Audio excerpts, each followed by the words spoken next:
maanta waa 75 guuradii ka soo wareegatay markii la aasaasay ciidamada booliska Soomaaliyeed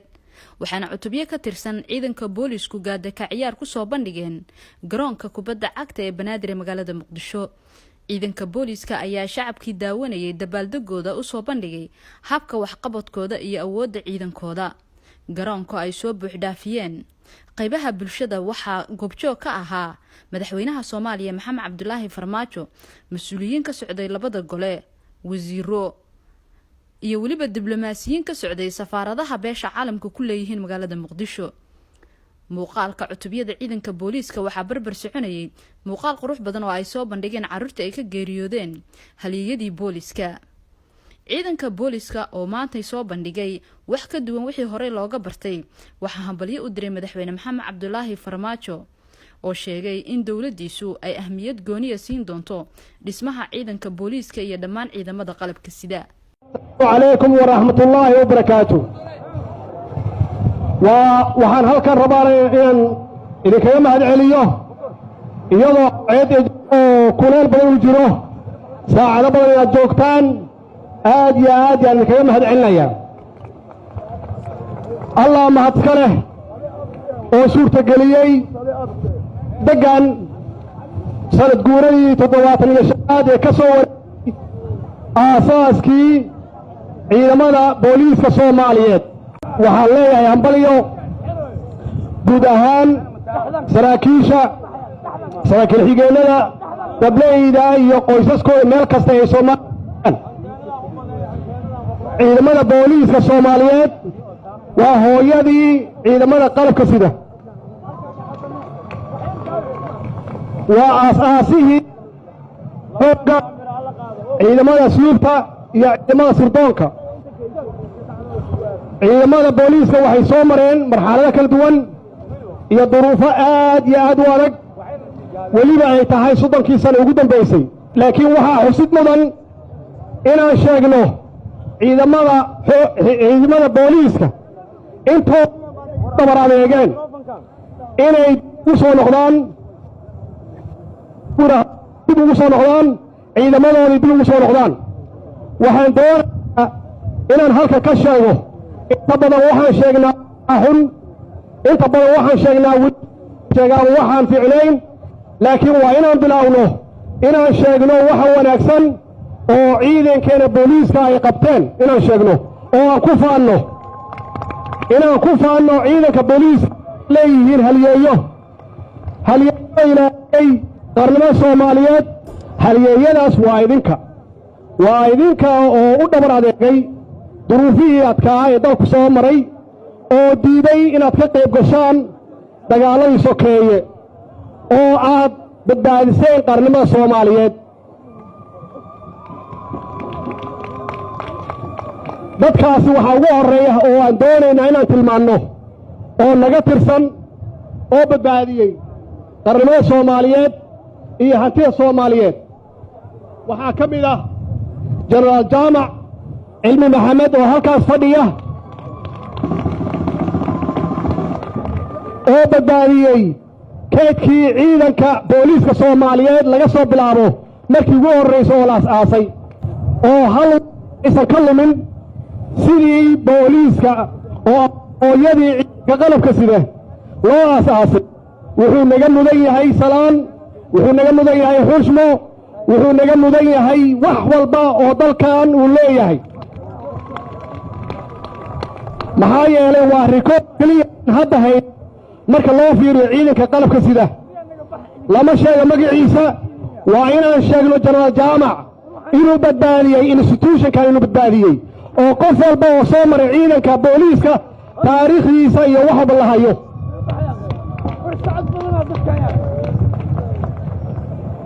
waxaa jira Generaal Abshir Xaashi Dakhare oo isagana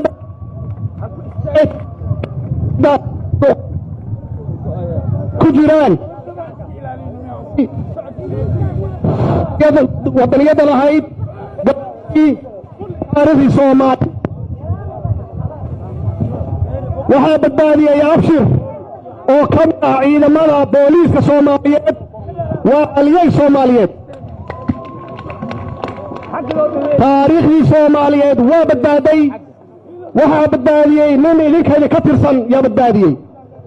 Generaal waa ku mahadsanta waa korneelku waa sarkaalkii badbaadiyey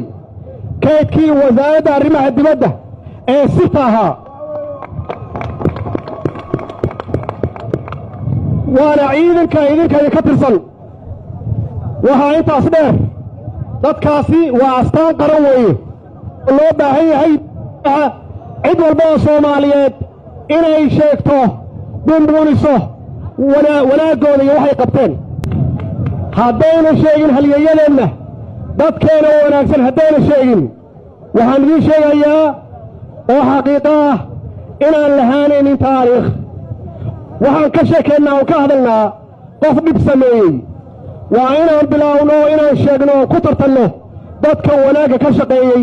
oo kooway ka yihiin dadka badbaadiyey qarnimada Soomaaliyeed saddexdaas iyo kuwii u dhintay siyaasadda dawladda ee ka ciidanka booliiska Soomaaliyeed ama inaan xoojinno oo aan dhisno ciidanka booliiska Soomaaliyeed waxaa kow ka ah oo aan doonaynaa ciidanka Soomaaliyeed inay noqdaan ama ciidanka booliiska ciidan ku dhisan cadaalad dhexdiisa ciidan aanan asxaan u samaynayn qof gaar ah ay soo dhawaysanaynin ama qabiil inaan ku soo dhawaysanaynin oo lagu soo dhawaynayo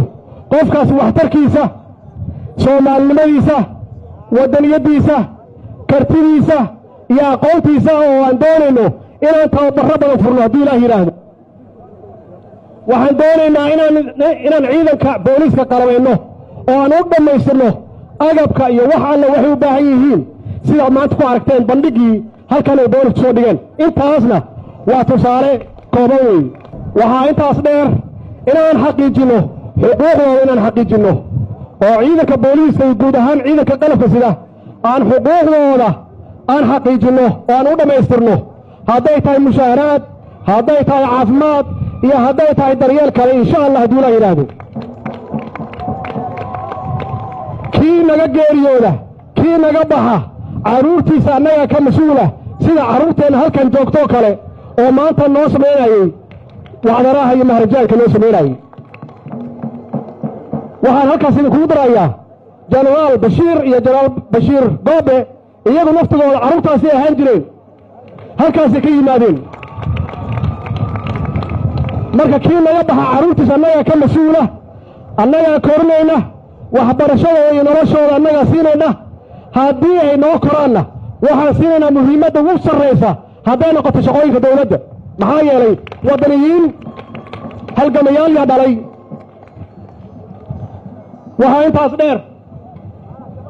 intaas dheer oo intaasoo dhan aan u samaynaynaa inaan ciidanka mooralkiisa kor u qaadno inaan ciidanka mooralkiisa dhisno oo qof walba oo ciidan ah uusan cadowga ka baqin maxaa yeelay xaqu dirar ayaa tihiin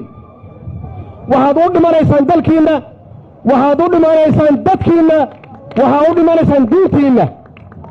iyo mustaqbalka carruurtiinna u dhimanaysaan marka qof kasta oo muwaadin ah inuusan ka baqin geerida waxaa nooga daran dunnimada nooga daran waxaa intaas dheer waxaa loo baahan yahay ciidanka qalabka sida guud ahaan gaar ahaan booliiska inay kasbadaan shacabka soomaaliyeed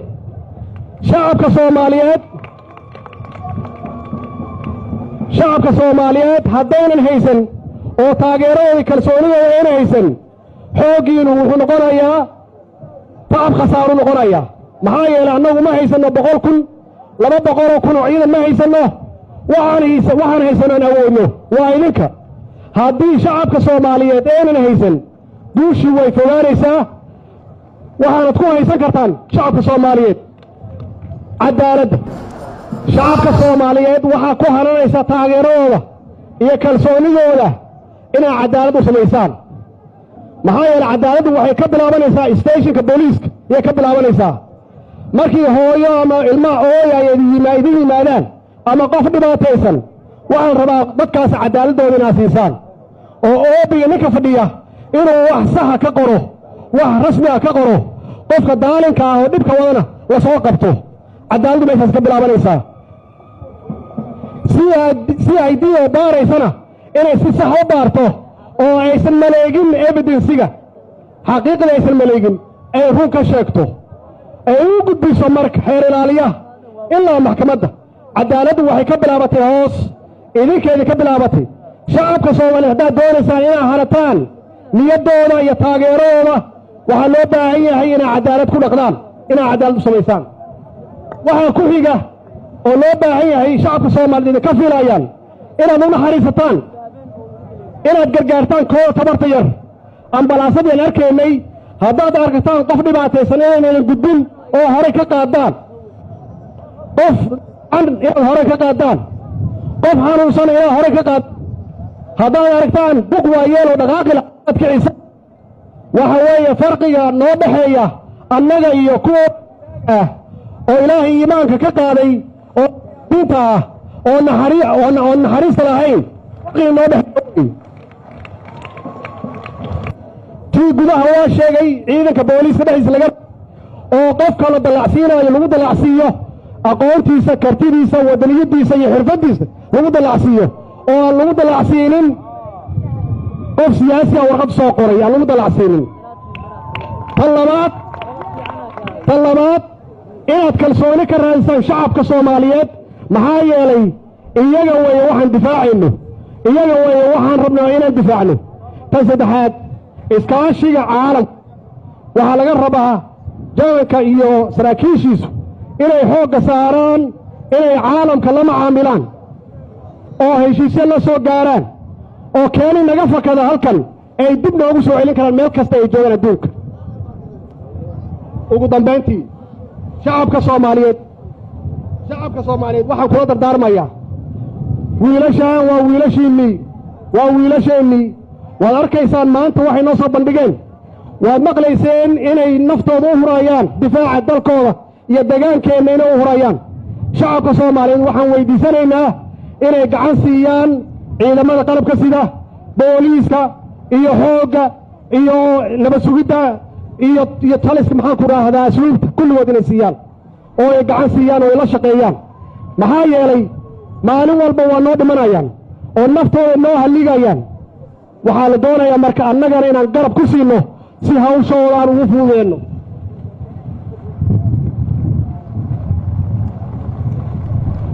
dowlad ahaan oo anigu aan madaxweyne ugu ahay waxaa ballannaga ah muhiimaddeena koowaad inaan siinayno ciidamada qalabka sida guud ahaan wax kastay nagu qaadato inaan xuquuqdooda u keenayno wax kasta ay nagu qaadato inaan tayo siinayno tayadooda kor u qaadayno wax kasta nagu qaadato inaan training iyo tababarro siinayno hadduu ilaah yidhaahdo si ay ula tartamaan caalamka intiisa kale insha allah hadduu ilaah yidhaahdo wasalaamu calaykum waraxmat ullahi wabarakatu